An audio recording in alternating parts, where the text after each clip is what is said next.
100 channel subscribe செய்து உடனுக்குடன் செய்தி தெரிந்து கொள்ளுங்கள். கள்ளக்குறிச்சி மாவட்டம் சின்னசேலத்தில் இன்று ஏப்ரல் 16 சின்னசேலம் டு பொற்படாக்குறிச்சி வரை 12 கிலோமீட்டர் இன்று ஆய்வு செய்த அதிகாரிகள் தண்டவாளம் மிக உறுதியாகவும் வலிமையாகவும் உள்ளதாக அறிவித்துள்ளனர்.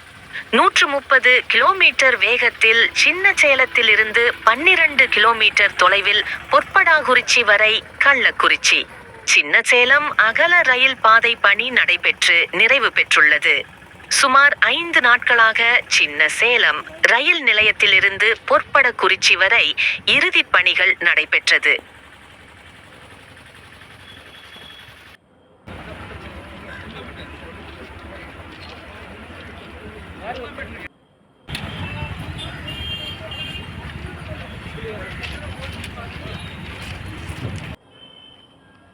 CRS ரயில்வே அதிகாரிகள் ஆய்வு மேற்கொண்டதில் எந்தவித தடையும் இல்லாமல் 12 கிலோமீட்டர் ரயில் விடுவதற்கான அனுமதி வழங்கியுள்ளனர். சுமார் 4 கிலோமீட்டர் வரை தான் கள்ளக்குறிச்சி ரயில் நிலையம் அமைய அதற்கும் பணி விரைவில் நிறைவடையும் என்றும் அதற்கான தொகையும் ஒதுக்கீடு செய்யப்பட்டது அதிகாரிகள் தெரிவித்தனர்.